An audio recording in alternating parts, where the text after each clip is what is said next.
for Group B here at the Mexico Major. But before we get into the thick of our analysis, previewing the upcoming match between Spacestation Gaming and Furia, Jess, I believe you have something that you'd like to be talking about right now?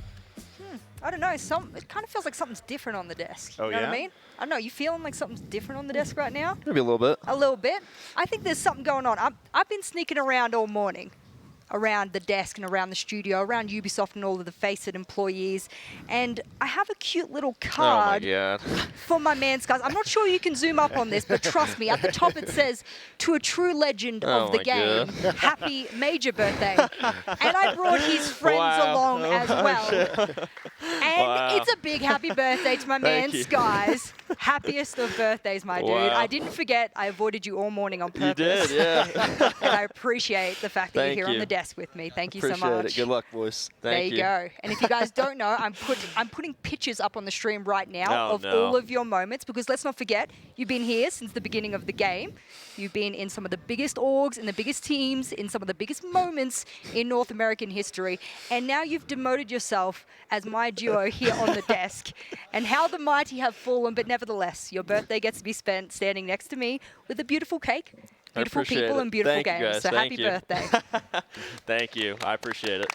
Thank you guys so much for bringing the cake and everything. Dark Zero, are you going to give him a win?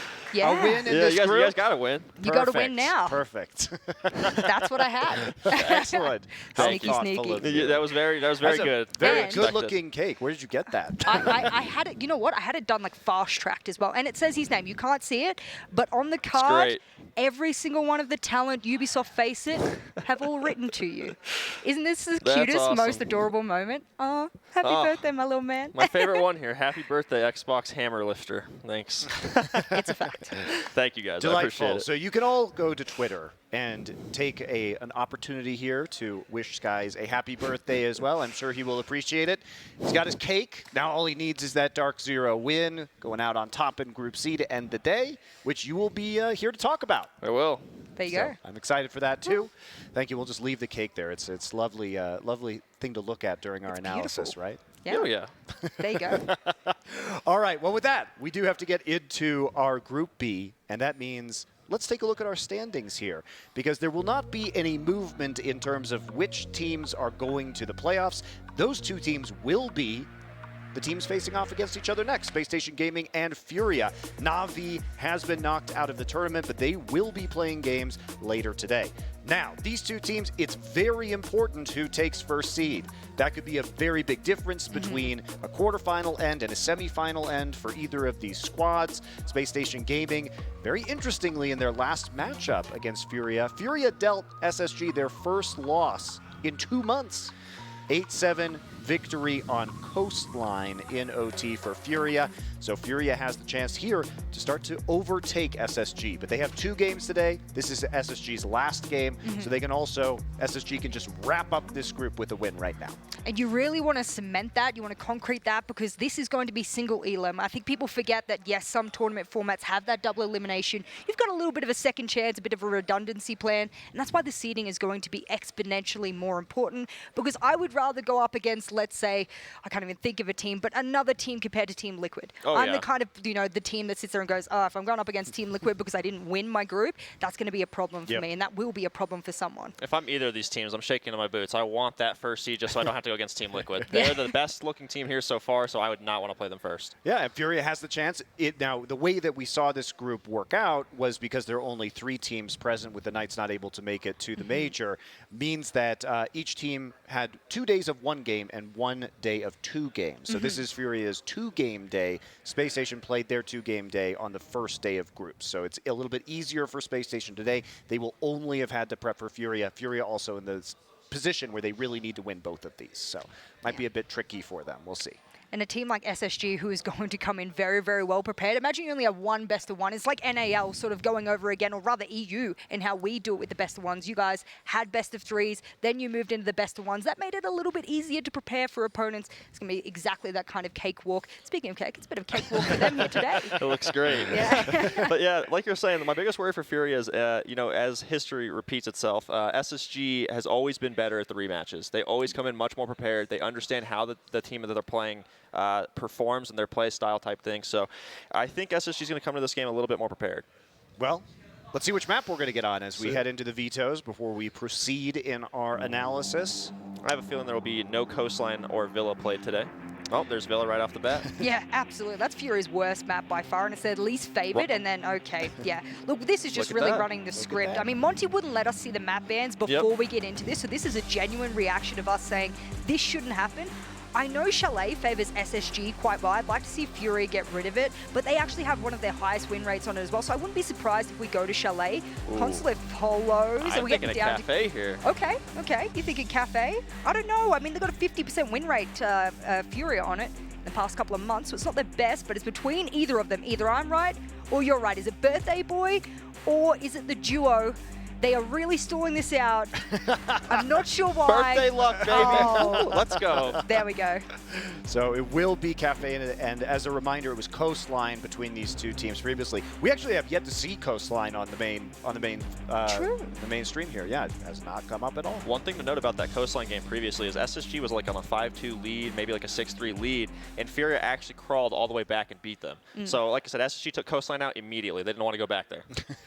Seems we have a lot of either attacking or defensive sided teams. Think about the Damwon Kia game as well. They were able to claw themselves back on a very exact rematch with NIP. Nothing is sort of set in stone until you get into the second half, I think. So that's what I'll be looking for. Yep. Well, we have seen Spacestation gaming on the main stage, but we have yet to see Furia. It took until the very last day of the group stage here before they had a chance to play on the big stage. And so let's take a look at the Furia roster, because they have been, I won't say disrespected, but ignored. Yes. When compared to a lot of the other LATAM teams that came in here, it was easy to look at, of course, the reigning champions in NIP, the runners-up to SI and Team Liquid, and then Team 1 has a lot of hype because of Alamau being one of the top players in the world. So Furia, despite being a great team, coming from a top region, has not been the focus of a lot of conversation. So why should people be excited to watch Furia? I would say Fantasy in specific. He's like the playmaker for their team. He's the space maker. He's kind of like, you know, what TSM was missing in Merc. He is the player that's going to run and he's going to take the positions that's needed. And he's been performing throughout the whole BR6 and Copa Elite and at this event. They have really good mechanical skill as well. I mean, obviously on Coastline, that's going to be exemplified. That's going to look flashier than maybe on a more strategic map. But I mean, it's so hard when you're a team that's always the bridesmaid and never the bride in the Latin American region. You are underneath, you are overshadowed by teams like Liquid, by NIP, and even a little bit, as you said, of Team 1. My big thing was that even though they were a middle pack team at SI, they still put up excellent results. And I think it's just them trying to essentially break through the upper echelons of Latin America to get that spotlight they deserve. They're like, you know, Caliber Jacob in the background waiting for his laptop. He's here, but he's not. Yeah, will he ever get his laptop? Will Furia ever get a trophy? And as we look at that, that is one thing that I spoke very specifically to this team about, where they weren't really phased by their SI performance because they categorized themselves as a very new roster playing together, and they didn't think that they had the time to really develop the synergy that they needed to compete for a title. Yeah. They feel they can now. They said, now is the time. We've been together for 3 more months. We're feeling like we're finally gelling. We're getting into our kind of peak form that we want to be in. And so they didn't say they were going to win, but they said they expected to challenge for the top. That is what they expect. I mean, there's a lot of regions looking to challenge for the top now, and unfortunately, they had a much better chance at SI when APAC was unfortunately bombing it out. EU was bombing out a little bit as well, so even though they were a fresh roster then, I always say this, and Skies will know this better than anyone, an off-season can just do wonders to the synergy of team, the coordination, the strategies. You'll know better than anyone. It's just 100%. One of those things. I think, too, for how fresh of a team they really are, their map pool is honestly pretty deep. And I know Jess has the stats on all those, but for how fresh of a roster they are and how good they are at so many maps is very, very surprising. They play 6 out of the 7 maps. That's pretty good. That's rare. Pretty good ratio. I'm not gonna lie. Well, that'll become even more valuable once we move out of best of ones, where they're guaranteed to be. So they don't have to worry about not being able to show off that map pool now in a best of one scenario that may not have favored them as we move into the quarterfinals. So really good stuff. I'm very excited to see this team. They had a lot of quiet confidence to them, and they already snapped the win streak of Spacestation Gaming, which is impressive in and of itself. And going back to Fantasy, the player that you were highlighting here, let's let's take a look at a comparison that, Jess, you brought up between Hot and Cold Yeah. on Spacestation Gaming, another player who has been a star within their region. Look, I can't take credit for this. Yet again, the birthday boy is hot on my trail here on the analyst desk. He came to me and he said, what if we put the stats of these two hot players, I know, pun intended, against each other? Hot and Cold, the highest rated player in NAL, highest rated in the team here at the Major. What is it that you want the viewers to know between these two players? So it's basically just an overall highlight of both of them. They're both the entry players for their team. They're both the space makers, and they're the biggest part of their team. Like I said, TSM is a prime example of what it's like missing your primary entry player. And both of these players are the primary entry for their teams. They're both performing amazing. Look at the stats. They're almost identical. Yeah, absolutely. I was looking at the cost, as I usually do, because that tends to be the stat that I'm looking for. And it's not a surprise that Hot and Cold is able to translate his NAL performance over towards the Major. And of course, you guys play on land there in Latin America. You know, Fancy won't be doing that, so I think that'll be a different area for him to combat. But I do think when it comes to opening kills, I think Hot and Cold is only just slightly being overshadowed there, but he isn't necessarily, is he their full entry player or is he more of a lurker? He is probably more of their full entry player. Okay. I think Fantasy probably has more of that lurker role. I think he kind of has the surprise factor in him. And the thing that's a little worrying for me, just the overall about this, is in BR6, Furia was overall -18 on entry. Ooh. They're performing much better now at the Major, but comparing to Space Station, who was +12 on the entry NAL, it's a significant difference. So I think it's going to come down who is dominating those entry kills and how they're working that man advantage. All right, well, let's take a look at the overall roster from Space Station Gaming. If you're a North America fan, this team went on to have an exceptional NAL performance, only losing one series. That was to Dark Zero. That was back in June. So they had kept that record up until it was snapped here at the 6 Major in an overtime loss to Furia. But let's touch on again what you said earlier. These guys come back stronger. Like, the rematch is, why is it that this is where SSG shines? I think SSG has always kind of been a team that needs to be a little bit more familiar with who they're playing, and I think, like I said, best of ones, this best of two, pretty much, round robin format kind of favors them. Again, they lost the first game, but they did have a significant lead. They just ended up, letting it throw away, and Furia, capitalized on that. And now going into this, they're playing a completely different map on Kafe, which is a little bit more structured compared to Coastline, so I think it'll favor them. Yeah, also, it's worth noting that Space Station had to play both opponents in their group on the first day of competition, which probably did not play into their strength, considering that if they had more film from the event, you would think that they would have been more successful based on your knowledge of the team. Yes, 100%. Okay. Biggest thing as well, and I've already shielded Shaz just a couple of days ago for G2, but the tied best coach in the world, at least from my analysis, is standing right behind me in the likes of Lycan. He is one of the best coaches in the world. His leadership is almost unmatched. The kind of experience he has in life that he's able to instill in the players as well has been unmatched. So I think if there is a coach that is going to sort of lead them in the right direction when it comes to being familiar with something, it's Lycan, and I'm glad that they have him still behind. How long has Lycan been there for? He's been there since the very beginning. From my knowledge, him and Thinking Nate are the only two original players, or people on that roster. And I can tell you from just talking to him privately and talking to all the players, he's more than just a coach of that team. He is like the team dad. He is there for them in anything. Outside of the game, inside of the game, he is the guy they go to. Everyone there is confident to talk to him one-on-one to work on their problems, the team's problems. He's the best. So, Lycan, what do you think his biggest strengths are as a coach? I mean, he used to be, I'm going to pull this up, he used to be in the military, so he's very disciplined, and I think he instills that discipline in his players quite well. I think when young players come into a roster, they have all these glorious ideas of how to play, how to engage, that they might just have a little bit of ego and be a little bit better than everyone else on the roster. See, you're super nice about it, Jess. Here's how I would say it. I will be mean. Translated. Most pro players do not have regular sports experience and have not been coached since they were a very young age. So you basically have to start coaching them at 17 or 18 years old, and they're kind of little jerks sometimes. I mean, there you go. That's the internal before Jess Goat hits the filter in her brain and it comes out. Monty's the translator for that. I would say one of the biggest things too, just from my experience as a player, having multiple different coaches across my career, I would say Lycan is the type to want to earn your respect, not expect it. And he does that. He's done that with every single player on his roster. I mean, he's done it with me, and I never was on his team. Yep. So, like I said, he's ahead of the game. There you go. Good stuff. I love things like that, and you can see the success. I mean, he himself is a SI champion coach, so yeah. He lifted the hammer. There you go. Yeah, and in my conversations with Spacestation too, they were talking. Obviously, the roster change was a huge movement for this team, and they said that one of the things that has happened is that the IGLing is now more evenly spread across the team, rather than like being super focused onto one player like it was before. And they've said that has really helped them elevate their game on the whole. I think it's such a different kind of conversation that you can have when you have a primary IGL. I mean, we're talking about Canadian here. Yes. He's one of the most famous IGLs in the world and probably will be for quite a long time. And when you lose such a primary part of your leadership, you can spread the roles and the sort of weight of that across the team. I actually think that works well, having a primary and a secondary IGL. Maybe that just works in EU, but I think that that's been something that has really worked for a lot of teams. And I think that's the innovative future of how leadership works in Siege. The way that the meta is going, the way the game is developing, it's kind of hard now to rely on just one single person to make all the calls. There's a lot of things going on. There's a lot of more complicated operators in the game. So having somebody else on the team, even multiple, can help just spread the positivity and spread the ideas around the game. Yep. Well, we're ready to go into the game now, as these teams will be battling for first place in Group B. That first seed, all important. And to guide us through the action, Blue and Stokes.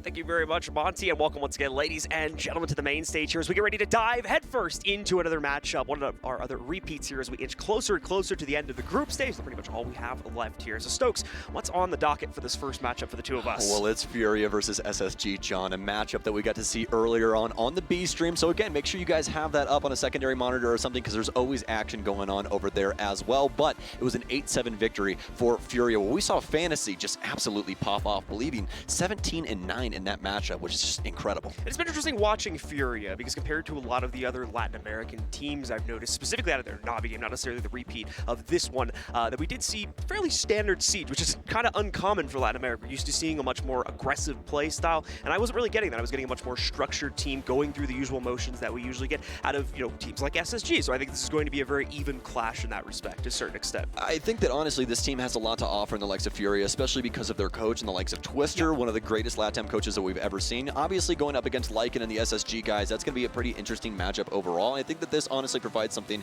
really cool, because obviously with them slowing things down just a bit, that's Twister's influence coming in there. They're not always going to be super aggressive. They're very good at this pacing control, and it's simply because of his veteranism sprinkled down to these players. That makes a very good contrast to what the desk was talking about as well, with Lycan, the experience that he has, very much some of the best coaching we have in the Latin American region up against some of the best coaching we have in the North American region as well. So it'll not only be a battle of players, but a battle of minds on the leadership side on both ends of the stage.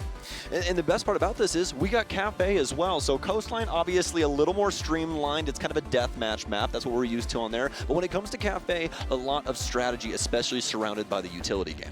And I think this one's going to be an interesting map to play on for both of these two teams. This does not show up as a very prominent pick for the Furia roster here. Only 2 wins and 1 loss on it in recent times. 2 of those as well being trades between Team 1, where they took a victory against them during the Copa Elite Finals, and then during the regular season of the Brasileão, managed to lose that matchup inside of regulation time. Important note, though, is they've banned it out 14 times in the most recent time period of the past 3 months, whereas for SSG, it's much less, and more so their opponents banning it out.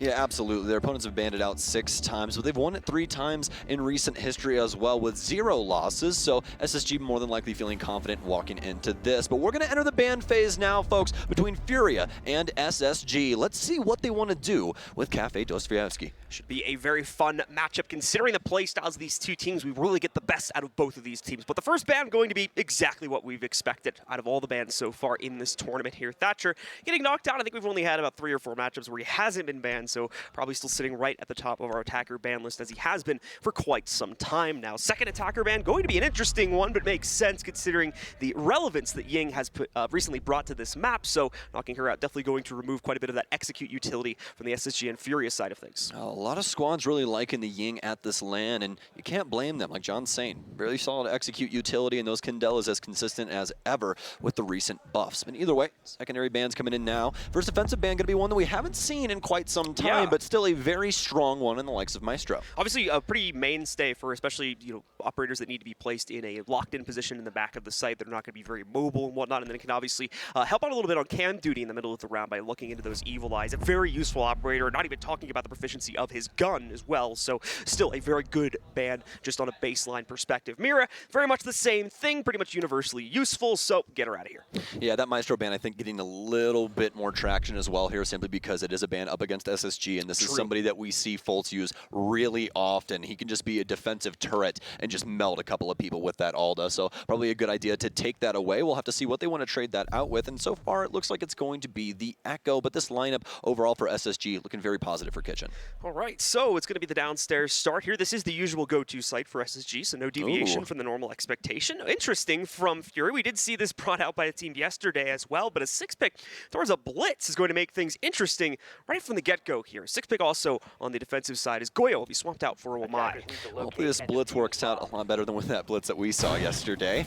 Yeah. As Poge got lit up almost immediately. It was down like 1 HP and legitimately couldn't play the rest of the round. He was put on life support, and that was really all he could achieve. So here's hoping that we see something a little bit better out of this Furia offensive lineup. But across the board, I mean, they've got plenty of utility to handle all of this, especially with the sledge here. I mean, if they go for the full clear and actually start to try and abuse that verticality, I mean, this setup is super, super solid overall. So for the SSG roster, not going to be too many surprises when it comes to the overall setup they'll be bringing us here.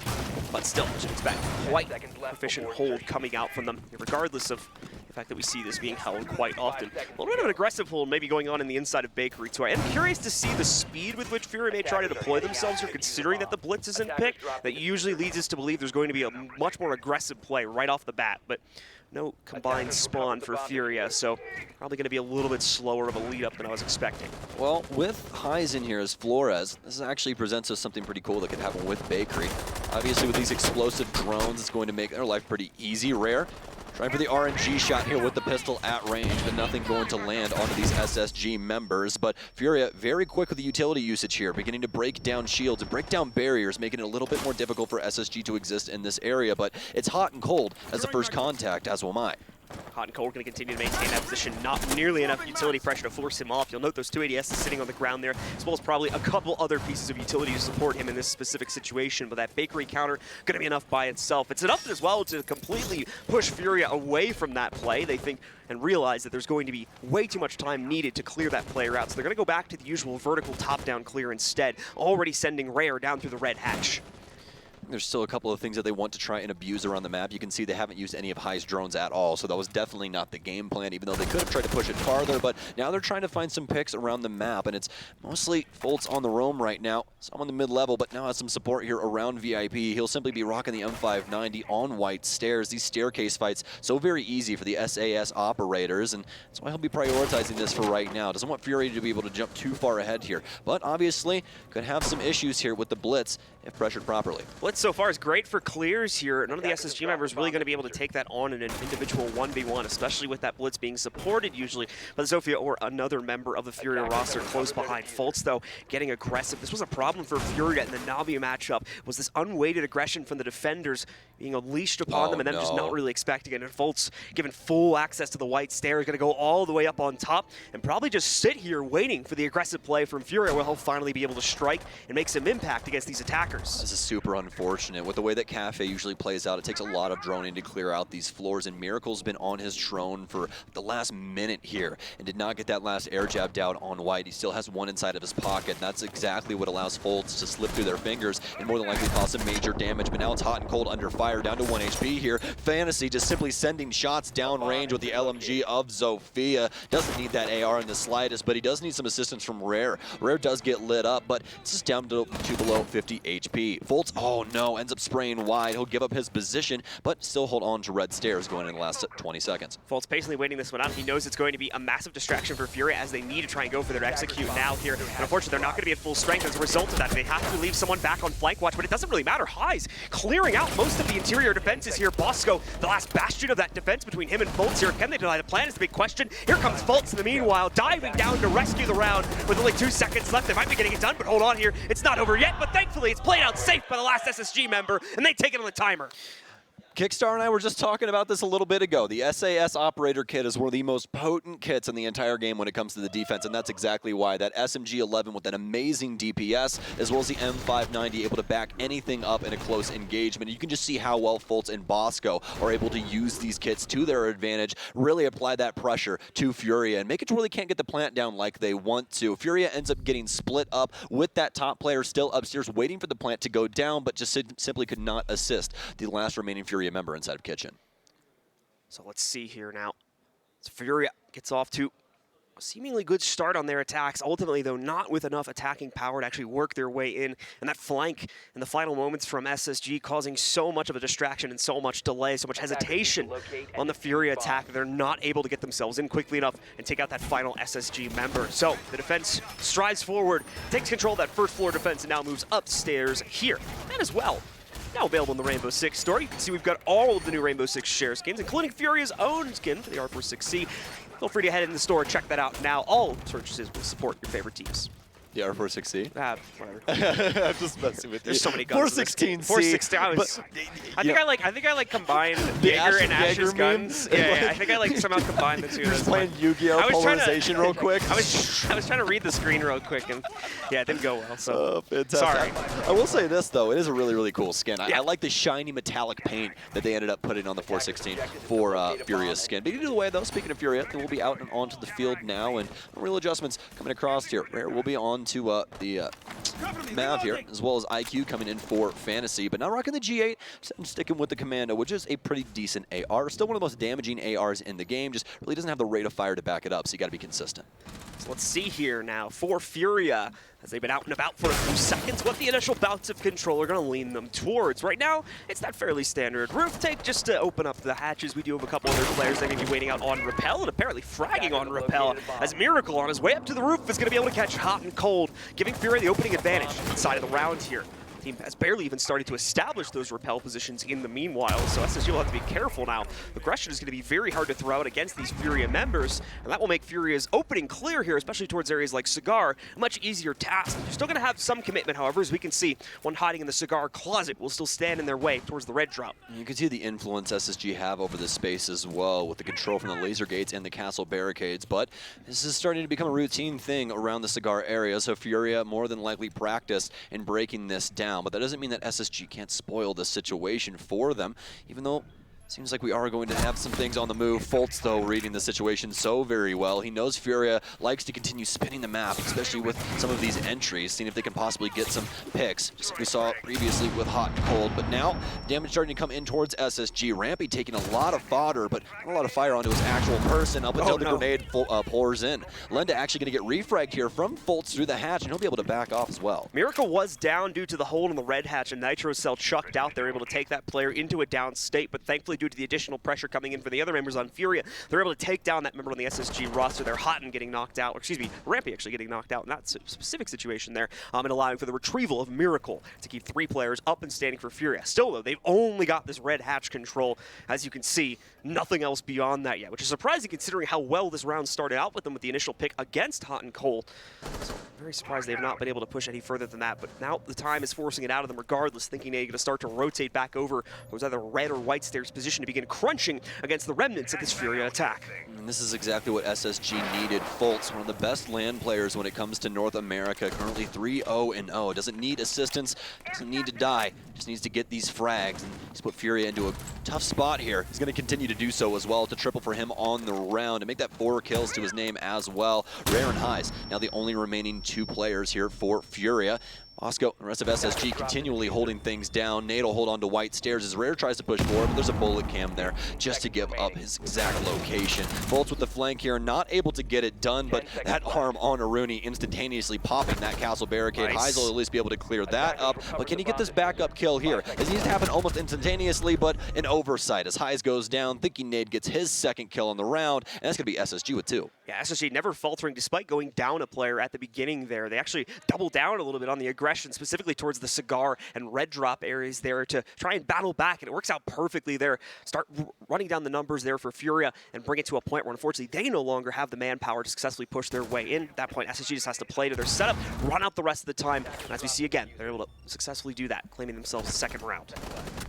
And for Furia, I mean, difficult to try and fight back here, especially with how Fultz has been handling these rounds, specifically that last one. Obviously, the first one could have went a little better with his roam game, but some shots going wide with the SMG-11. It happens. But that round especially, Aroni doing so much damage, and his positioning especially catching Furia off guard, and that's the biggest thing there. Furia, as you guys have seen, continue to try and spin around the map and find these picks, but he's making sure to watch all of these staircases. Right there, Fantasy's just going for a simple crouch walk up brown stairs. It's something very common that happens. I mean, I do it all the time as well, and that's something that you're going to want to watch. If they get Pillars access, it's one overstep over that balcony, and you're going to end up dying. So very, very good idea to be watching that early on and find Fantasy lacking. Overall, just great timing on the aggressive pushes there from Fultz, catching multiple members of Furia off guard, 3 in fact, over the course of that last round. Definitely was the saving grace for SSG, and a large part of the fragging power that allowed them to battle back after going down initially at the beginning of the round.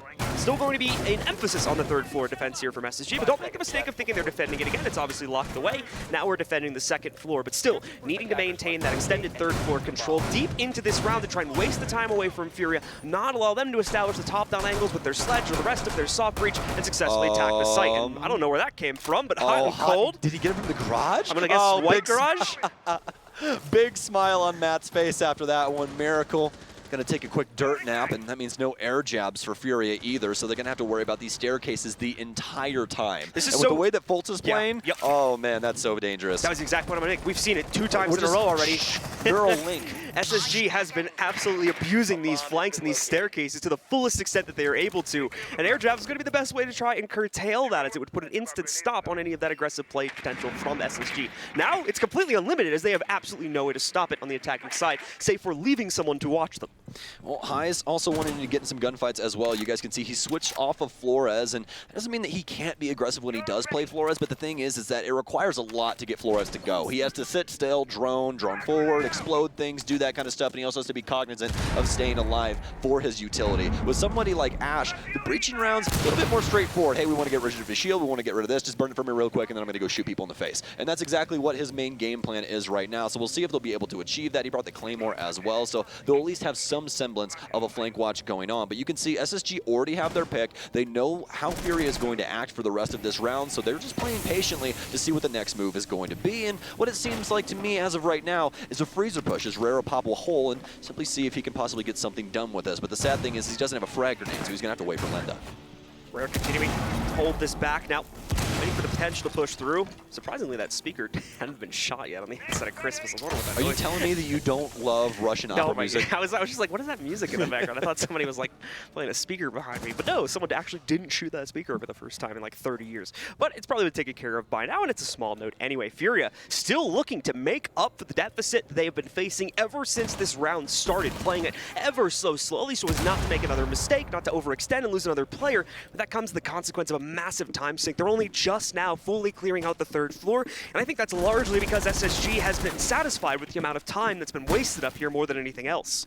Yeah, that is in part of, they also have so much utility still for denial. 2 nitro cells in the back pockets of Hot and Cold and Look at this, they're just impacting Lenda through the floor that right as now. well. I mean, what else are you going to do with them? Nade's got 2 impacts in his pocket. You might as well deal some damage. You can see it's striking Lenda right in the heart. Oh no, some damage coming back onto Lenda. The second impact downs him, thinking Nade with the Pokeball will be able to capture Lenda, but I don't know if they'll be able to actually confirm the frag. Hot and Cold taking some heat here as Bosco will as well, but finally the kill starting to come through for Hot.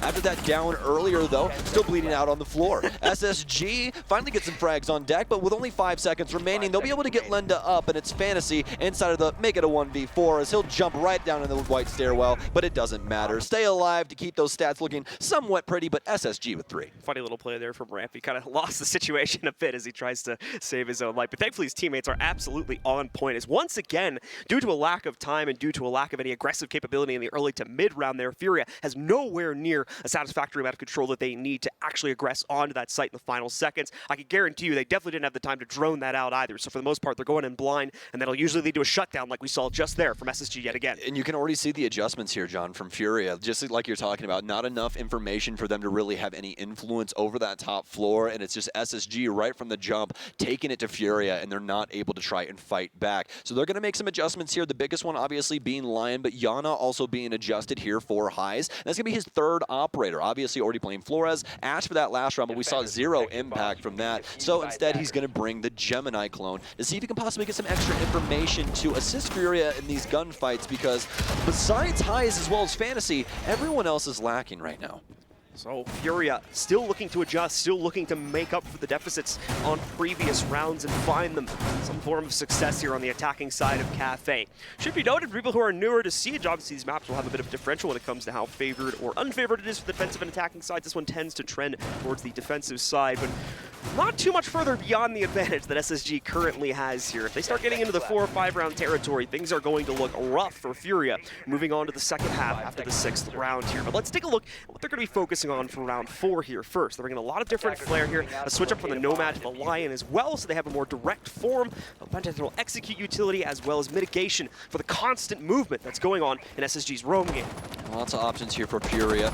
See if these new pieces can possibly assist them in dealing with SSG's game plan so far. It's been going off without a hitch, and honestly, very, very beautiful. But either way, though, they'll be able to block some angles up top. We saw those reinforcements go down for red hallway, so they won't be able to abuse closet. It's going to make a pretty safe area for SSG to hold down the main hall down low, as well as play inside of the Whiskey area, which we've seen them prioritize on their Kafe prior. So we'll see how Furia want to try and deal with this. Already starting things off early on here with the EE1Ds as Lendo begin breaking up the top floor. You might be like, well, SSG isn't really roaming, Stokes. Well, Furia really doesn't know that, and you'd much rather have those angles to make sure no one's rotating through that area down low instead of just trying to take it head on. These vertical angles are really, really awesome when it comes down to it to try and find these initial picks. So with a minute gone from the round, things have remained very, very quiet once again here. SSG around a whole lot of early round aggression here. This site being a little bit more difficult to try and predict the movements of Furia, as well a little bit more of a rotate to get those SSG players safely back to the site. Primarily a horizontal setup as well from the SSG roster here as they're focusing on defending primarily that first floor. We can already see evidence of that in that Furia has cleared out the second and third floors here before half the round is even gone. They are now fully focused, I believe, on trying to get those top-down angles opened up and begin the transition down, but it'll be a very tough process as we've seen with many teams on this map in the past. This is where it becomes a game of cat and mouse for SSG. They obviously are aware that Furia is continually breaking up the floor up top and trying to find a pick, as well as Fantasy more than likely trying to clear out as much utility as he's capable of, especially when it comes to these ADSs, as they're going to definitely have an influence when it comes to this entry game. Lenda, some shots into Foltz here, but Foltz actually going to end up surviving, continuing to play this shield that we saw him play prior with hot and cold in tow inside a bakery. And this is the issue. This is what happens when there's so many breaches inside of that top floor, and they continue to spin around. Rare as well as a multitude of different Furia members managing different angles, and they finally found their mark. Foltz trying to make the smart play there out for Bakery and try to back up so that he can conserve the yokai utility until late in the round for a potential denial. He goes down now, and now the other parts of this horizontal defense are beginning to fall to pieces here. Rampy over by Kochek, going to be eliminated hot and cold. Can still work his way out from the same area and try to trade that, but he's got a tense situation. Doesn't know exactly where this other opponent is on the other side of the window here, and certainly not seeing that opponent try to move forward anytime soon here either. Furia has the advantage. Time is starting to get a little bit low here, but still, Furia wanting to make sure everything is secure before they commit themselves to the inside. Only now will we see them commit into the freezer drop, and SSG is not going to resist it. They'll let them walk right out. More than likely a plant attempt should go forward and pretty oh no, never mind, the case gets dropped there. Highs trades it, Miracle picks up the case, but now thinking Nate drops another player. Miracle goes for the first real plant attempt. Can they deny it, or is it gonna go down to the ground? There's the denial, and once again the timer will end the round in the favor of SSG as they get it done from a 3v5. One of the most clutch players the world has ever seen in the likes of Bosco. That's all it takes. Sadly, we don't get to see exactly how it broke down there, but from what we heard behind us, I'm going to assume it was kind of a blunder. I mean, SSG definitely, you could see the reactions on their faces. They definitely did not expect to come out with the win there. I'm pretty sure I heard, what are you doing? I mean, I think that's what I heard. You could just look at that final top-down POV we had towards the end of that round there. All three of those players were so far detached from the plant situation. Furia had free control over the freezer drop and probably a good half of the kitchen as well, but all of a sudden, SSG slowly begin to close the jaws shut, and it just seems like Furia isn't ready for it. The utility, once again, from SSG is conserved until the late round. The Nitro Cell used to deny some of those first plant attempts, and then a little bit more of a push. They deny the second one, and just like many rounds in the past, there's no time left for Furia to try it again. It's insane because they have such a high man count there, but the situation plays out exactly the same, even inside of a 5v2. You know what I mean? So it's like they still prioritize the top angles, and they end up losing the round because of that, simply because, well, SSG SSG are avoiding the angles that they're currently managing. Bosco slips through the cracks and ends up taking out the planter with nobody oversighting it actually on that floor. So I completely agree with the tactical timeout here. This is 4 rounds run up by SSG, and the scariest thing is this isn't even in comparison to their offensive opening kill stat, which we haven't even got to talk about yet. They win their opening kill engagement 58% of the time, but John, what's the win rate when they get it? Like 90%. 93%? What kind of a stat is that? That's incredible. And it looks like Furia, after their tactical timeout's going to go away, they're going to go back to something they had a little bit earlier on that we didn't see too much from. It got a little bit of traction, but we'll see if it's a good adjustment here inside of round 5. The Blitz coming back in for Rare. I like the potential out of bringing the Blitz back in here, but we need to see the aggression coming out from Furia. There was a lesson that I was told by a Counter-Strike IGL years ago, and I feel that this applies to most esports. When you're the underdog in this sort of a matchup, which I think it would be safe to call Furia the underdog here, you can't play scared. You can't allow your opponents to control the pace of the game, because rounds like we just saw there and the previous one, that's what's going to occur. They're going to have the confidence to make crazier plays against you. And if you don't have that same confidence to try and dictate the game state, they're just going to control every single situation, regardless of how much of a disadvantage they have. And that brings up the perfect moment to remind you guys of what happened previously inside of this series, because this is not how it went at all. Furia ended up going down 6-3, 5-2, somewhere along those lines, but they push it to overtime and win it, with Fantasy dropping 17 frags up against SSG. The exact style of play that John is talking about as well. You cannot play scared. You have got to play your style, and we need to see that from Furia, even if it fails. We're not saying get hyper-aggressive, start rushing in at the beginning of rounds. Play your game. Exactly. Play to your style. We've seen it in the past from Furia. You could see it just in the Navi game they played over on Consulate a few days ago.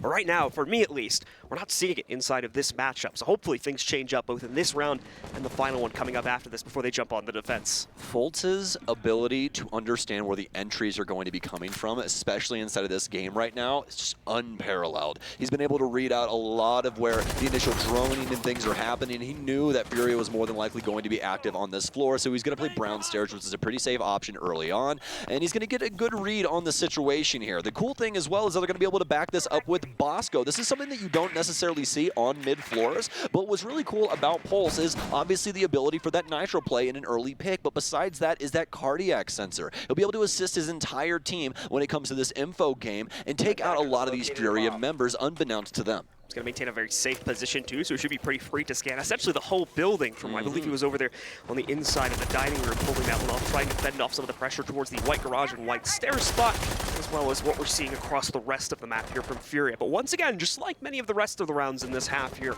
it's a very slow rolling start from Furia as they want to be extra careful so as not to make any early mistakes on their pushes here. Rare now finally inserted in through the red hatch. Not too concerned with the third floor. They bypassed that relatively quickly. And now if Rare in position to try to push out into mining itself, but fortunately that castle barricade going to be in the way. They'll need to take care of that first before anything else can happen.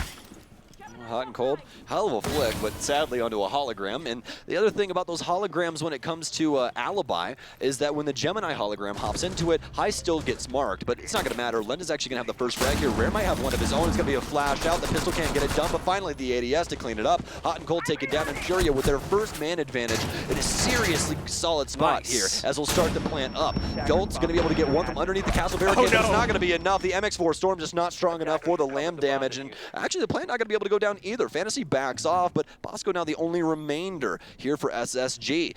Obviously has that up, but not going to be too fun here as Furia finally get one on the board. Sends his body flying there at the end of the round. Much more solid attack from Furia. A very heavily weighted execute there too. They spend so much time building up the intel this time around, building up all of the potential positions from SSG they needed to take care of. So this time when they execute, they know everything they need to know. And as we see, it goes off pretty much without a hitch there, save for that last player that causes a few issues for them. I honestly think what the timeout was there for is that Furia needed to centralize more around the blitz play, and it worked out a lot better for them. They're able to clear out mining and then engage inside of that engagement with Hot and Cold, and he really can't do anything about it. Even if he did have his Nitro cell there, Blitz most of the time is fast enough, especially with that flashbang on the front of his shield, to get away from it as well as blind you. So just a very unfortunate situation there for Hot and Cold that he simply could not get out of, and nobody there to assist. So Furia going to get one on the board for their troubles, but that doesn't mean that SSG still can't end up at 5-1.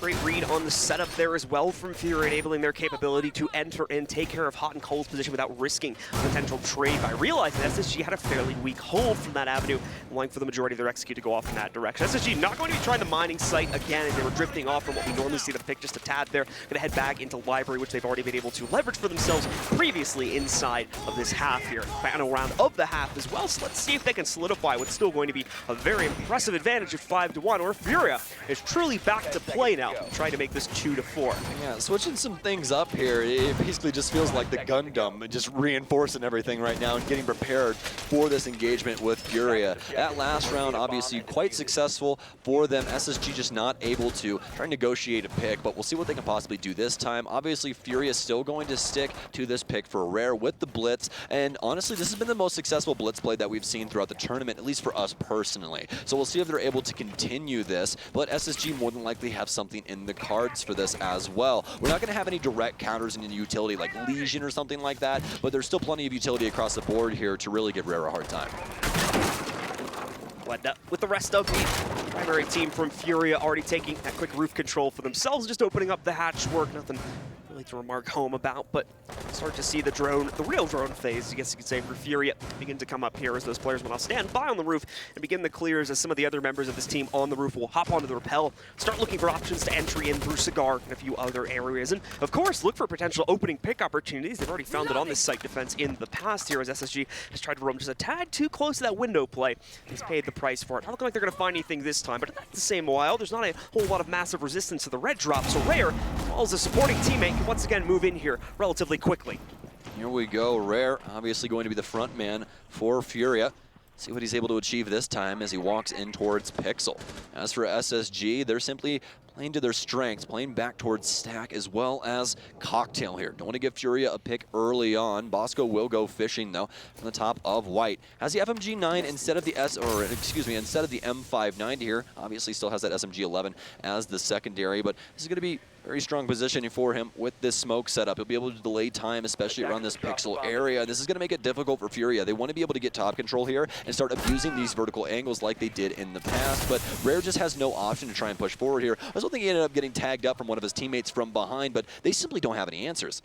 Attackers recovered. Now Furia struggling again to get that first opening pick. We've seen this already just in the last round, how much Furia was still able to make happen when they finally committed themselves to their execute.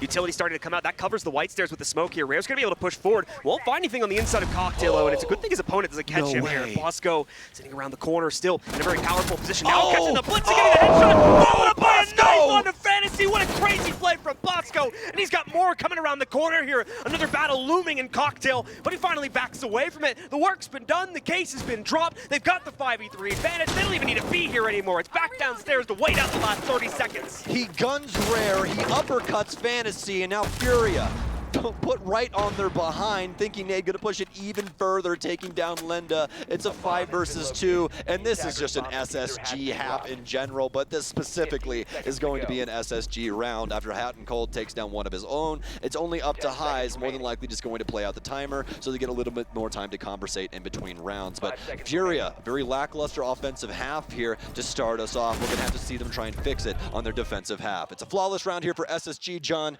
how are you feeling about it? I mean, flawless is putting it lightly, to be honest with you. That was immaculate from SSG right there. Yeah, that was gross. Especially from Bosco. Like, oh, look at that. Just right in the jaw.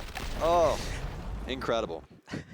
We even had to put that on the big monitor the players can see as well, man. Production's being mean to Furia here. Oh, poor guy. Poor guy. But now we need to have an answer here for Furia. They are in the hole, to say the least. They're going to be starting off on the mid floor, and with them playing the defensive side of Kafe now, this is going to allow them to control that pacing just a little bit more. We saw this from SSG throughout their defensive half. There was a lot of times where they wanted to go for these early picks, but they also wanted to force Furia back inside of that utility game as well. A perfect example of that would obviously be that last round with Bosco, but obviously you guys probably are more focused on what that 2K was than the smoke utility down in White, but we still have to talk about it. Yeah, I mean, it's kind of just the freedom that SSG has seemingly consistently had to make these aggressive plays, and that's despite multiple attempts from Furia to change up the strategy, whether it's through operator picks or just outright a different attacking strategy overall to counter that.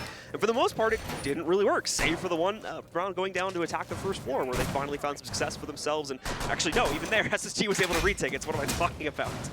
It's been a rough one, unfortunately, here for Furia. So we have to hope that this defensive side is going to be a little bit better, but I personally don't have the highest hopes right Yeah, and you guys know if Blue is searching for something to say about a team, it has not been very good. So Furia definitely on the crap list right now, to say the least, but obviously they have a lot of rounds going forward to try and fix this, and it all starts now. Miracle looking for the spawn kill, but they're ready for it. He's going to miss that head just by a pixel, as SSG will get away, but now we're getting a better understanding of what this SSG offense is looking like, and I'm already loving what I'm seeing inside of this operator lineup, especially with Hot and Cold on the buck. This is a sign that we could possibly see a cocktail offense.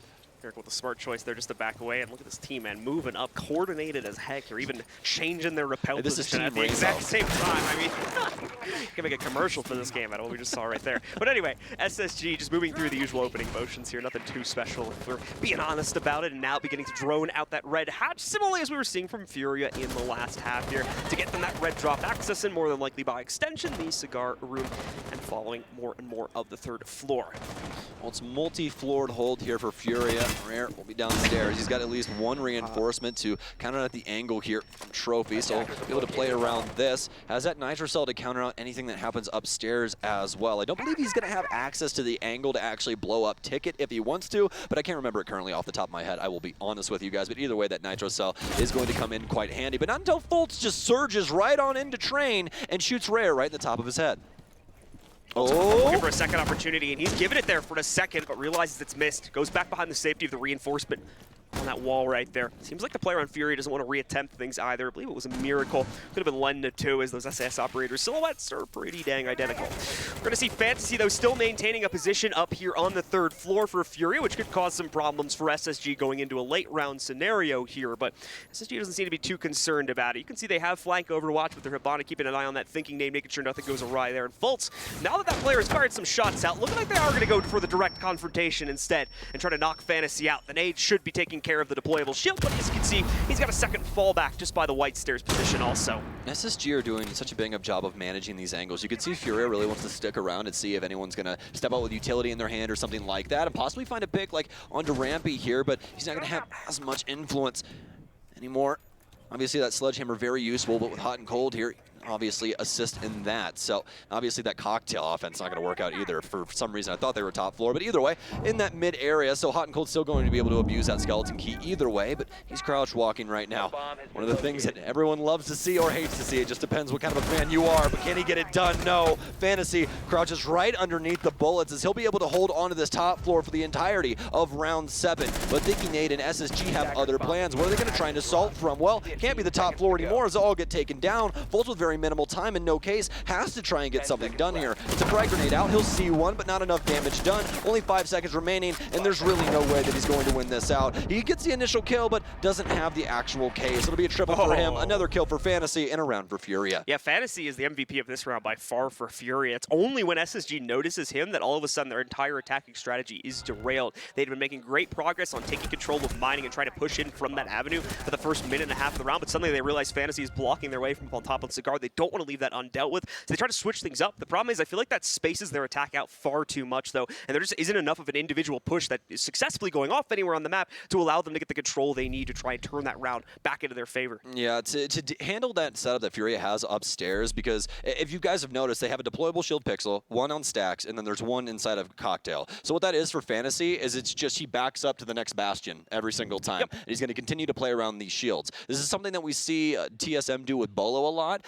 with at least just deployable shield play, because he's just so mechanically gifted that he's just a very hard target to hit in general. He only needs about 3 bullets to kill you in the first place, so if he's able to quick peek around something constantly, he's going to give you a hard time. This is what Furia's game plan was overall for that top floor, and it worked with flying colors as Fantasy ends up taking the lead here inside of the frag department. So much better stats put up overall there by Furia, but it should be noted SSG still have that absolutely brutal opening kill win percentage to be accounted for there, and they still able to leverage that, but unlike what their stats tend to show, ended up dropping that round here. So maybe some hope as of yet for Furia. Would be an impressive rebound to say the least, but we did see one happen just last night with Damwon Gaming doing it against NIP. So we'll see if Furia can give us a show as well here versus SSG. SSG about to be out and onto the field. One big adjustment coming in here for them as well, as Dokkaebi will be added for Rare, or excuse me, for Rampy. But either way though, Furia holding on to the top floor now. Lenda trying to get very forward with his aggression. We saw this the last time, but ended up not working out for Furia.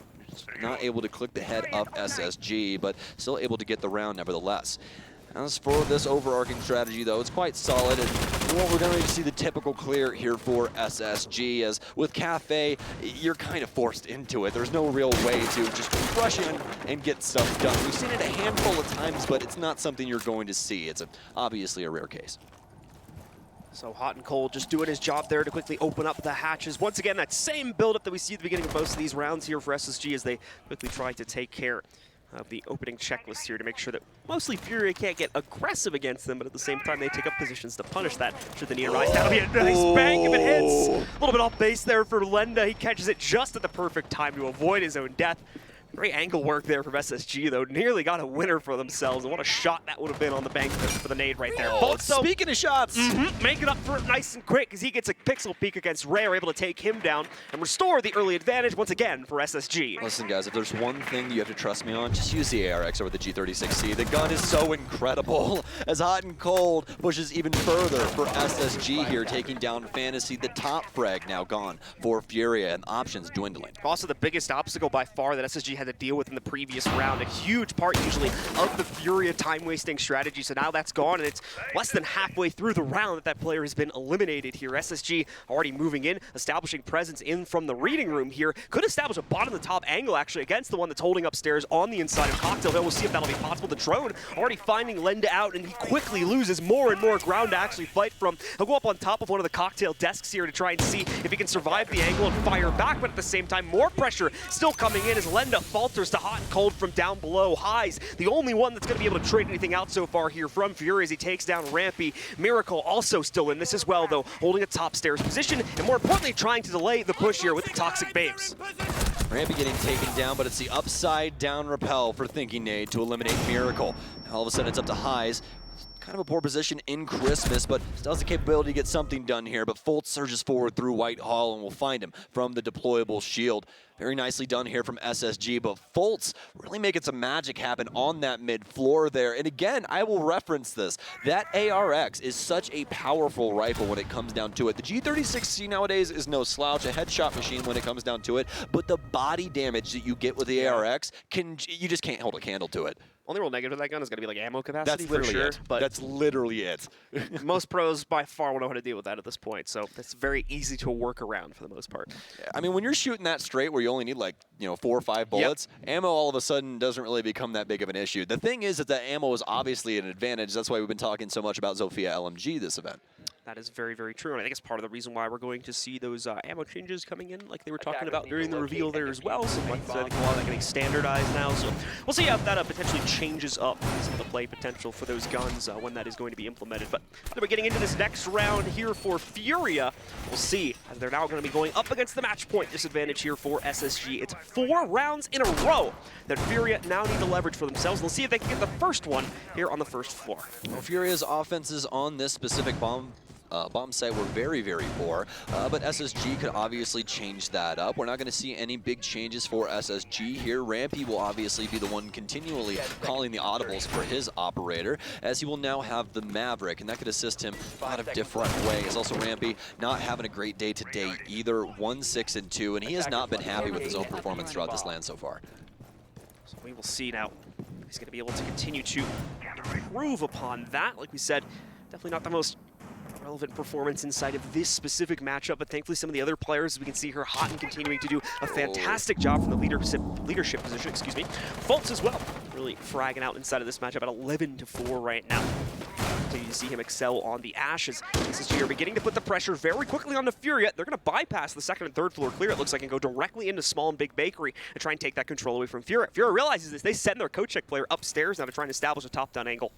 They're going to need some semblance of assistance here, especially for High's sake. You can see they already ended up popping over the top of that reinforcement. All of the nades coming in, and he has to vacate the premises. Otherwise, he's more than likely going to lose his life, but it's actually Hot and Cold to lose out first. Rare take him down. Miracle trying to get aggressive with the M590, and it works. Call it twice. Can he get the triple as well? SMG 11 in hand now as we'll switch things up. And oh man, he burns Thinking Nade alive. It's 5-1 in favor of Furia. Furia surely having this round secured at this point, but Bosco going to still make the best attempt he can. It's a rush play from SSG, so as far as time is concerned, Bosco has an infinite amount of it to try and play this one out. He'll take it very cautiously, sitting behind the SWAT van, trying to take these fights versus Miracles, bullet by bullet. Unfortunately, he realizes that he's just trying to waste time at this point, so we'll start to back away, throws the air jab down to act as a little bit of free info should the push come outside from that direction. Focus a little bit more on this unlocked kitchen angle. See if he can find someone from Small Bakery as well. He already still has to retrieve the case too. Good pre-fire coming in here, but once again cannot land the shot. The timing is there, the aim is not, unfortunately, but Fantasy finds it instead as Furia get their own flawless round. Well, SMG 11 M590 combo, folks. There it is once again. That M590 just so potent inside of these close engagements. Here it is again for you. As Miracle is able to get that triple. M590 for 2, SMG 11 for 1, and a pretty happy smoke at the end of the day, almost equalizing out that KD spread, but just happy to get that round and get the ball rolling here for Furia. So, Furia seemingly in control, at least in part here of the defense. That comeback still going to be a true possibility here, but having to extend away. And keep in mind as well, SSG, a bit of a misfire there on the strategy. They will quickly correct that, go back to the more slower, measured play that we've been seeing out of them on the couple rounds we've played out already on this attacking side, and of course what we were seeing on the defense here too. A couple 6 picks in the mix here though for both of these teams, as a Valkyrie is going to be brought in for Furia, and the Sledge, not too much of a crazy one there, going to be brought in for the folks on SSG. Okay, so we'll see what SSG can get done this round. Obviously, more than likely feeling like that last round is a fluke, but we'll have to see what they want to do, and obviously not the caster either. We do love her, but either way. SSG will be out and about on the field soon. I think that obviously the Sledge is going to have some influence over this round. They have so much soft destruction here in the likes of Houghton as well as Rampy, so either one of them can achieve what they need to on this top floor. We just need to see them be solid on this entry game. That's the biggest thing when it comes to these offenses. These last 2 rounds, or specifically this last round, Furia was really able to set pace, and SSG just could not combat back. They were not prepared for any pressure to be coming through prep, and simply no eyes on leads to their demise. So we shall see if SSG can close things out here finally for themselves, or if Furia can continue to run it back from this defensive half here. Certainly has been putting up a fight against the rest of the teams in this group, SSG included in a previous matchup as well as Na'Vi, but once again, coming down to the end of the wire as far as this group is concerned. Need to try and claim as many points as possible, and SSG really wanting to control the situation are looking good to do so with one more round. Only needed to go into their pocket. Aside from that, though, there's a lot going to be going on here once again inside of that first minute or 2 minutes of the round. Just continuing to see the opening build-up of positioning from SSG as they try to take initial map control once again towards Red Drop. As is tradition, it all starts with the red stairs and some drones in as they'll bust up Ticket. But this time around, Fantasy around the space, hologram in. Fantasy will be able to take that down, but that's information for SSG as well, so he'll start to back off, but not too far as we would expect out of Fantasy. Instead, he'll play the angle for Pixel instead. Just wants to see if he can possibly get anybody to rotate through Ticket, but SSG are going to keep this drone information continual. So Fantasy will have to respect it and try and back off just a touch. But the cross is now starting to be established here for SSG as they begin working this top floor. Still plenty of time to achieve a lot of these jobs.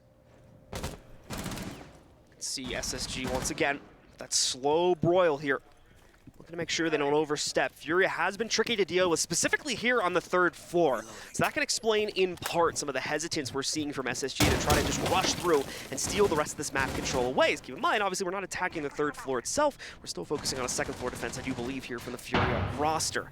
So with that said, the cocktail hold from Lenda was in position to fight. As you can see, even a deployable shield there to support it a bit, but it's going to be peeled back very quickly before he even sees a member of SSG. And that will give them all this free control here as soon as they realize that they actually have it. Well, you really got to feel bad for whoever thinks that barbed wire is going to be free inside of Cocktail, because it surely isn't. Reinforced with a nitro cell from underneath, more than likely means that an SSG member will die, but we'll have to see what goes on here.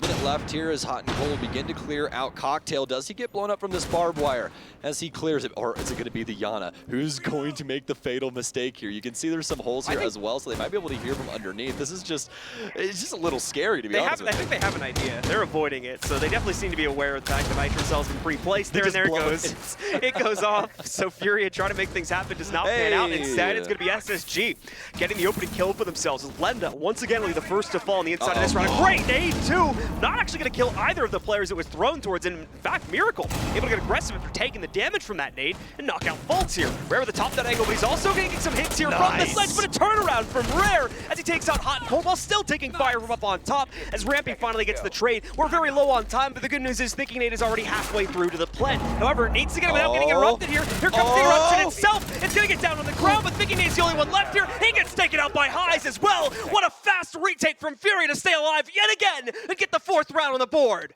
They don't even need fantasy. What they need is a miracle, and that's what they got. It's a quick rush upstairs with Mute as he takes down multitude of the SSG offense, especially that top shot. And look at this beautiful frag from Rare as well, but really Miracle making the most happen here. That push up white, he takes down Rampy, who's seemingly unaware of this situation at all and gets caught off guard. Great quick thinking there for Miracle as well to catch the fact that, guys, there's no way we're going to be able to reinsert ourselves in a library. That's way too rough of a retake angle. They're going to be set up to counter that, and they were right to assume so. You could see the position from SSG when Miracle got himself up on top there. Only one player, only managing that top-down angle as well to watch for additional pushes. They weren't expecting someone to run back up the staircases, try to retake that top-down position, and as a result of that, SSG's entire post-plant setup falls apart just after we see the Ks go down onto the ground. Beautiful stuff from Furia, very worthy of yet another round, so let's see if they can keep it going all the way to OT. SSG noticing the info game as well, really working out in favor for Furia here, as well as the multitude of pre-placed nitro cells. So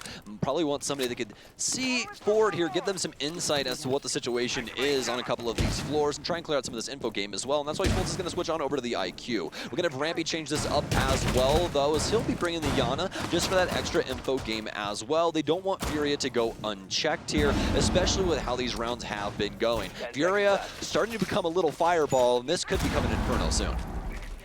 Let's see if they can take it all the way to the top here. Starting to get a little more aggressive with the composition here too. Much more roaming-friendly operators being brought into the fold here for Furia to maybe extend themselves out a bit more, try to get in the faces of SSG now that they're finding themselves winning these rounds quite often. The thing is, though, not really winning it, in my opinion, due to the bouts of aggression we've seen. That only really applies the first round they picked up due to the great extended position over at the end of Whitehall from Fantasy and Pixel. Since then, it's been a very conserved hold for them. These last-minute spur-of-the-moment plays that have been allowing them to save their own lives and keep their tournament lives going here as well, by continuing to pick up rounds versus SSG.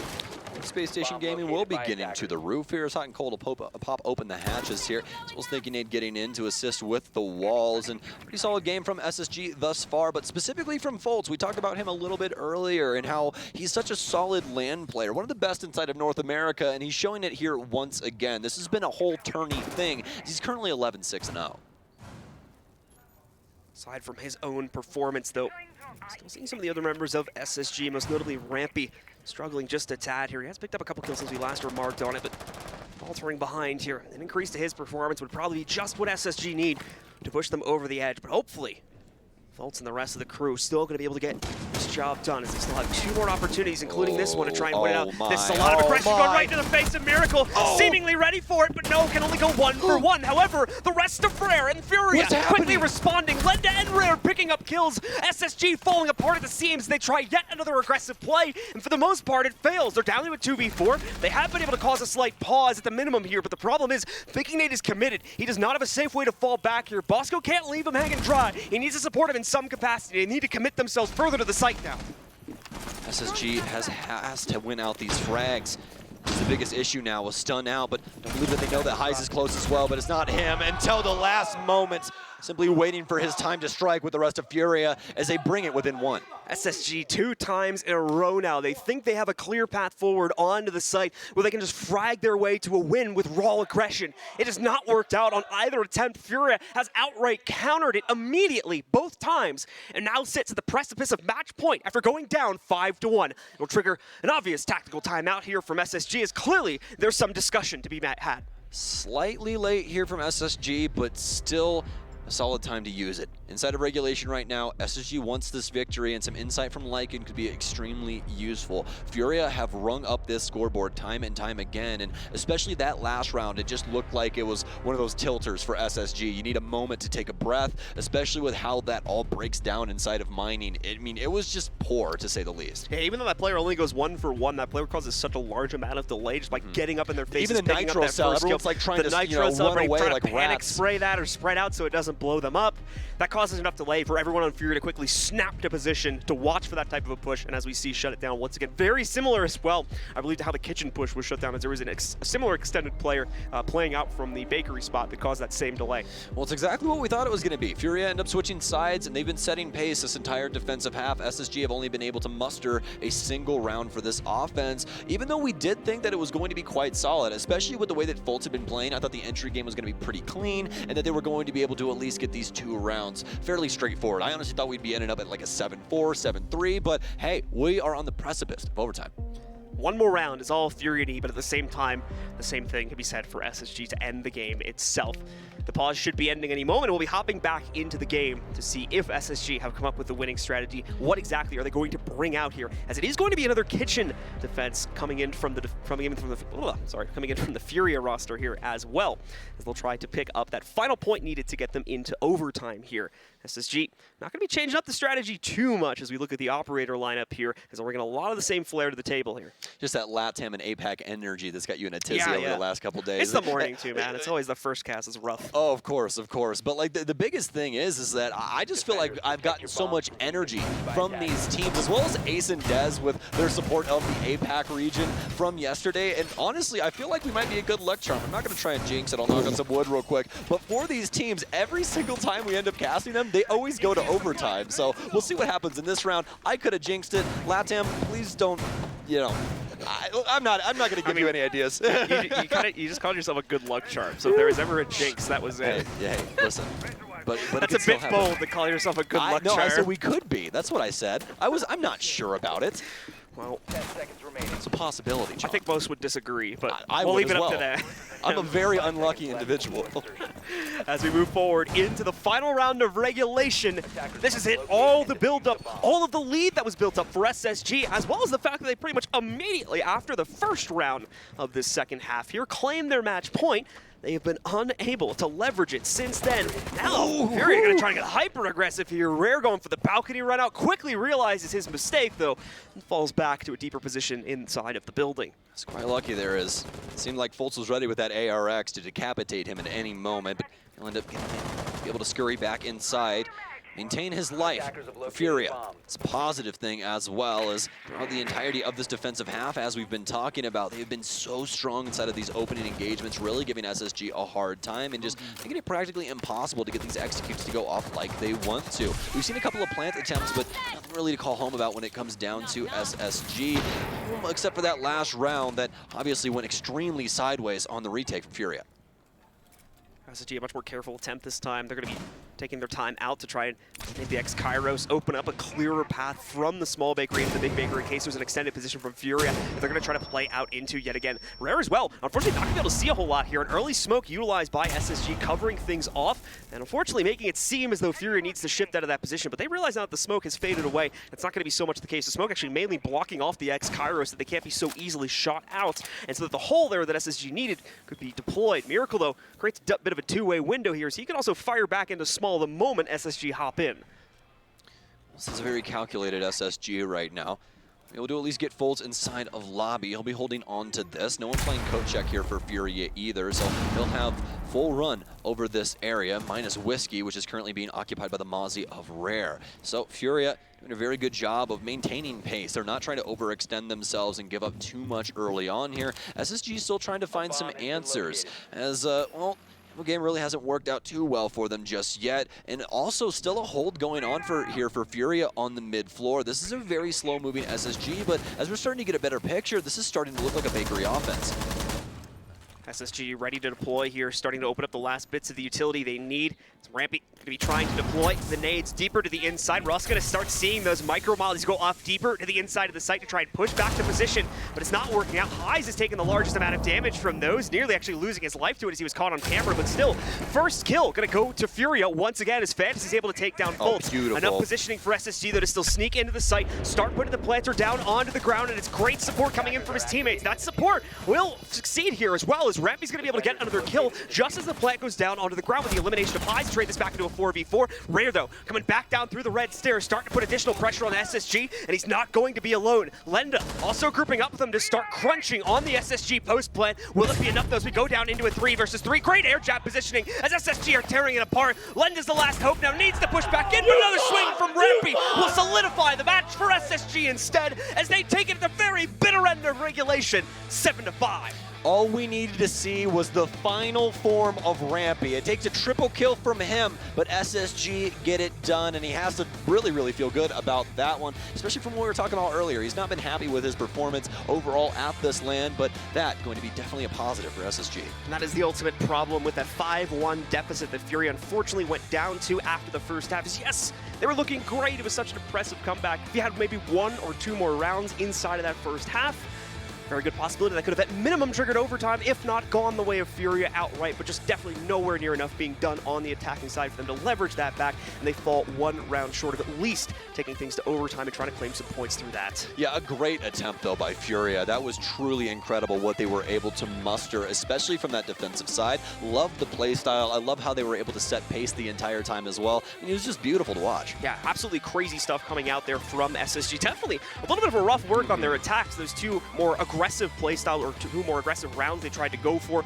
both on the second floor attack going into mining, as well as that kitchen assault. That probably needs to have a second look taken at it by the leadership there on SSG, as unfortunately that was torn to shreds as they walk right into the setup from the defenders both times. Other than that, working the usual SSG strategy we've been seeing in the NAL and obviously at all the other major tournaments, and it succeeds yet again. I feel like a lot of people were getting flashbacks to the previous game between these two, as well as SSG just ran it up, and then all of a sudden Coastline goes the way of Furia with Fantasy leading the helm there, but this time around they're not able to get it done. Kafe definitely having a part in that. Definitely still some impressive stuff coming out from Fantasy. Remember, he won that first defensive round pretty much single-handedly by pulling the team away from their attack on the second floor as well. But enough from us. We've got Monty and the rest of our analysis team ready to break this match down. Obviously, big win for Space Station Gaming in regulation. As we take a look at our updated standings here in Group B, that will ensure that they are exiting this group in first place and therefore avoiding some of the other potentially very dangerous Team 1, first seed teams from the other groups. So let's take a look. Where are we? We know it's Furia, and we know it's Space Station Gaming. Getting out of this group right now, Furia will no longer have the opportunity to be there in the first place. But at least they're out into the quarterfinals. 4 points are what they end with. Of course, only those 2 overtime wins. Space Station Gaming avenges their earlier defeat at the hands of the Brazilians, and now Furia, you know, this next match versus Na'Vi, what are they playing for? Who knows? Pride?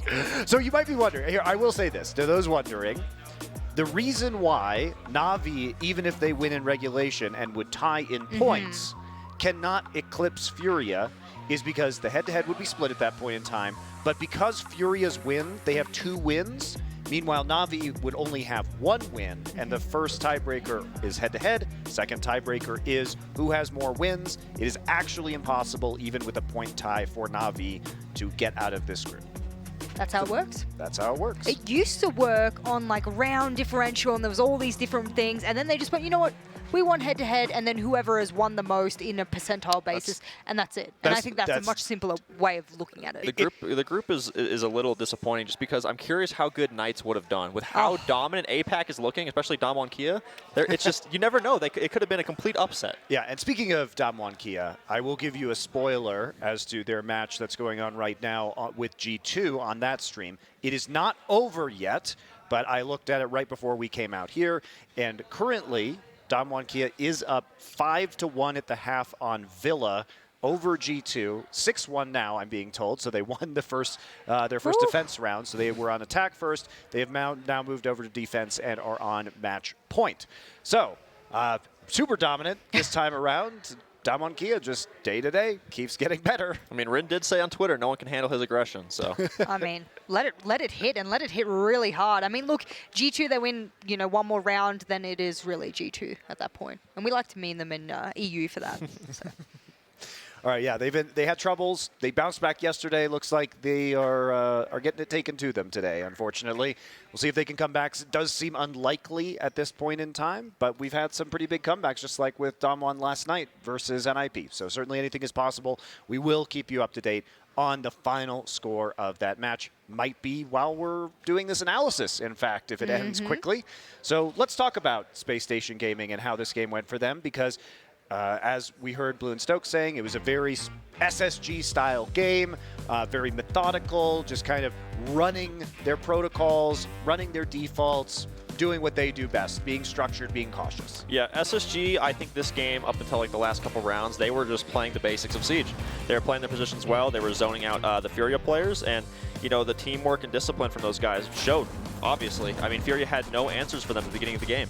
Yeah, if you guys want to rewind back on the VOD, both of their kitchen defenses just scream fundamentals to me, and smart fundamentals, not just knowing how to position yourself, not just knowing how to use your utility, and of course play the clock on defense as a good team should be able to do, but they were able to manipulate the fact that Furia was waiting for them to peak.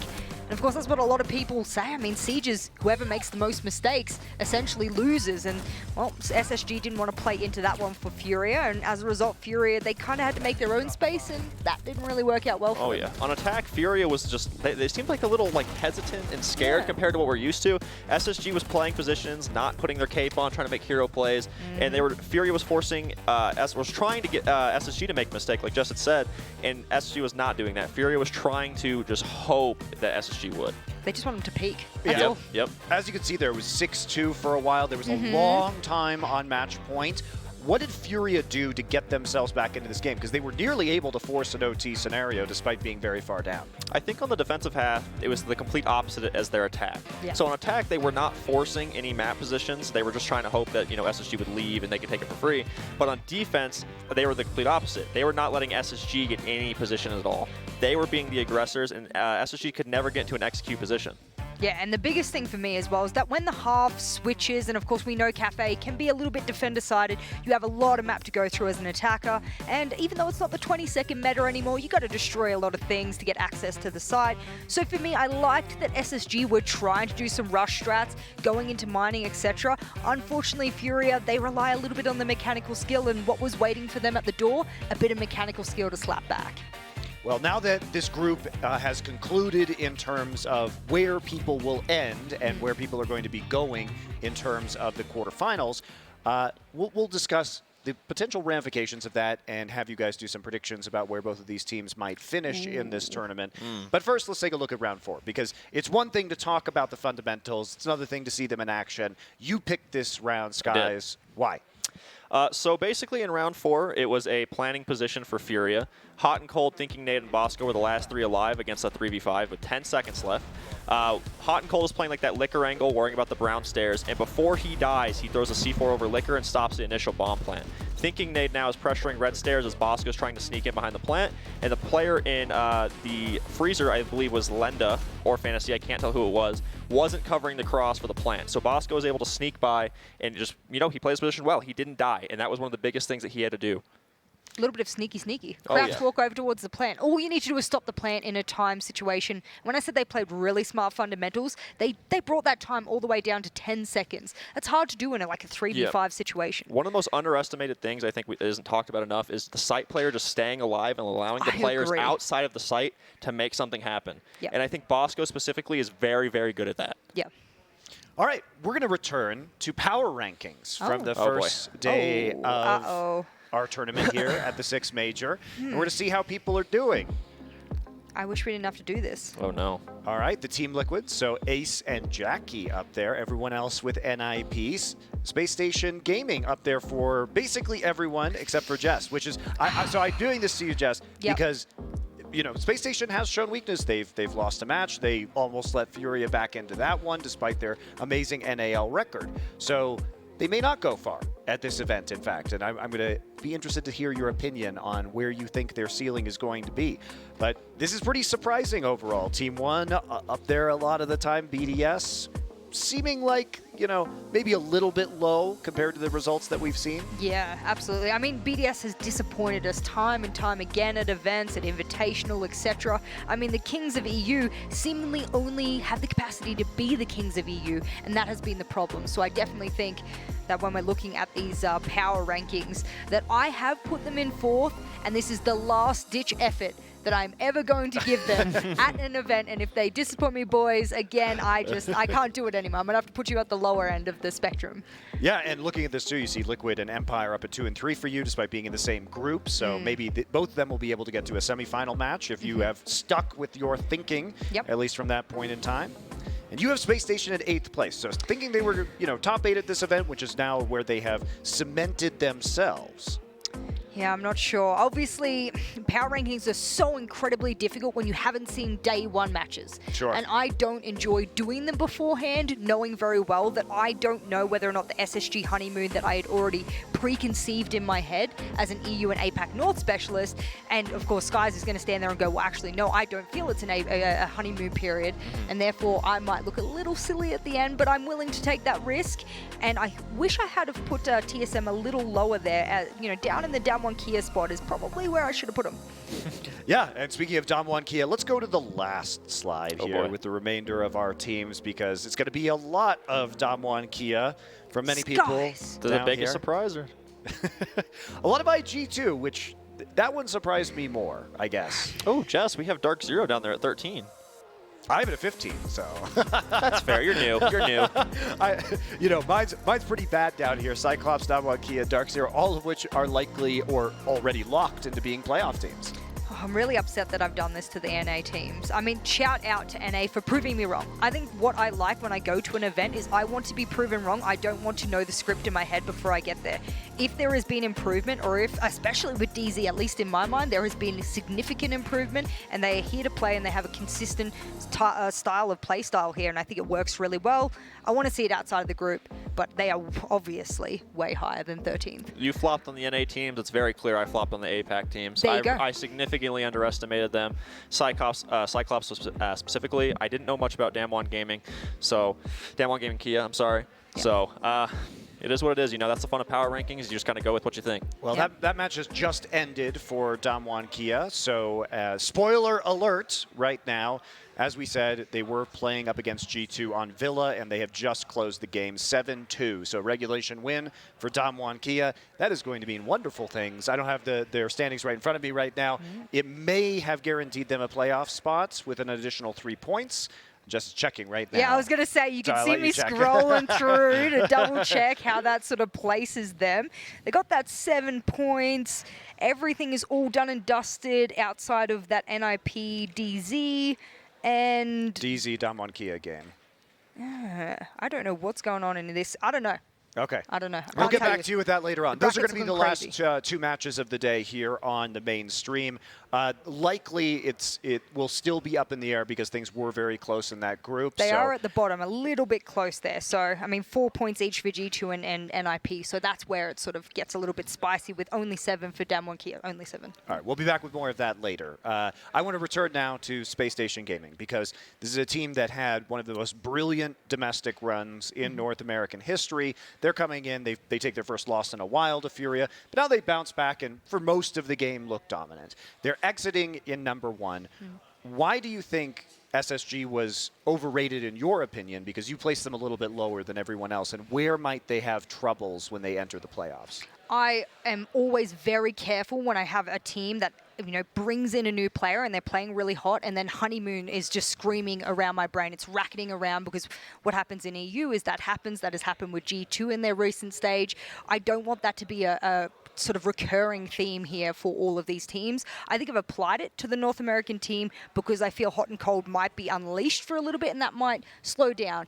Maybe not yet. Maybe I've just sort of not realized that this is a very long and very nice honeymoon period here for SSG, and they're on a beautiful holiday in Cancun. But no, I do think that I may have underestimated. I just think the best of 3s will test them a little bit, but they have a pretty good map pool, so we'll see. Do you think that SSG, even if you're saying, oh, well, I may have underrated them a little bit, are they good enough to make top 4? Yes. Okay. Absolutely, without a doubt, yes. Okay. Yeah. There you go. I mean- do you dispute me at Oh, all? no. Okay. No. Just SSG, I think double-checking. I had a third place, but I mean, you underestimated SSG. I significantly underestimated Furia. I looked too much Yeah. into the numbers and the statistics from their BR6 and Copa Elite. They were, middle of the pack. I think they were like 8th place, 6th place, something around there in Brazilian League. So coming here and seeing how they're performing now, I mean, you know what I mean? You just mess up sometimes. They're significantly better than I thought they were. They're much more adaptable than I thought they were, too, and their aggression shows. So if the standings maintain the way they are right now, Furia might be playing against Liquid or BDS or Dark Zero. Are any of these matchups ones where you could see Furia coming out on top in a best of 3? Oh, God. I do see it against BDS, and the reason I say that is that I don't think the kind of operators that Furia pick have ever been taken against BDS. Even in French League, for example, where there's a little bit of memery going on, it's not necessarily everything that a Tier 1 team's going to throw, at the wall. I do think the operators are things they don't see almost ever, except for international events. And if they don't have counters, that's going to be a problem for them. I would say, I'm going out on a limb here, but I would say maybe Dark Zero would struggle a little bit. Okay. I said in the beginning of the broadcast a couple days ago that I think Dark Zero best of 1s is where they're going to shine. I think best of 3s will be a little bit more where they will struggle, and I think the Brazilian play style, like aggression, everyone's playing aggressive now, but there's just something about the Brazilians that Dark Zero has always kind of struggled with. I mean, if you look at NIP, for example, the game was much closer, but NIP's performing significantly under what we expect, and Dark Zero still lost that game. There you go. Awesome. Well, that's very interesting as we look forward now. We are going to have another match, of course, coming up next between Furia and Na'Vi that will be played for pride. It Pretty is much. for pride. It Just is for literally fun. for pride. For pride and for memes. And for memes. And for good clips. We want all of those cool montages out there. That's what we want. Kind of Go hoping for for some memes, maybe a little Caballero. Oh. Go for the hero plays. Yeah. Pad the stats. I expect Doki to be going wild. If he's not on the Yana doing some weird stuff and running in and killing everyone with the tiniest magazine almost on attack, I'm going to be anxious for him. So. Okay, Jess. Let's talk about the Knights, because you have a little something for us. They couldn't make it here, unfortunately, which I'm sure was very disappointing for you in particular. Yeah, absolutely. Look, there was only 2 Australians here at the major. Myself and, of course, Virtue from G2, but there was meant to be a heck of a lot more of us here. And I'm a little bit upset because, obviously, Knights had, done one of those kind of crazy runs in the APAC South region. If you're not aware, APAC South now encapsulates multiple different regions, not just ANZ. And, of course, there are teams who have then been shifted over from APAC North. Really, really strong teams like X-Giants, now Invictus Gaming. There is so much competition, but Knights has stood through it all. Of course, they finished first place to be able to snag their spot here at the major. However, as someone who took about a year and a half to get out of Australia, it is very difficult at the moment to be able to get out of this country. And these players, of course, have incredible passion. There is a lot of players inside of the Australian scene doing amazing things. Think of Fnatic back in the day. Well, Pittsburgh Knights might be the brand new Fnatic. And they're very, very confident in this upcoming video that Pittsburgh Knights have put together that they will be very present at future lands and that you guys should watch out for them. So please do look at this video and enjoy.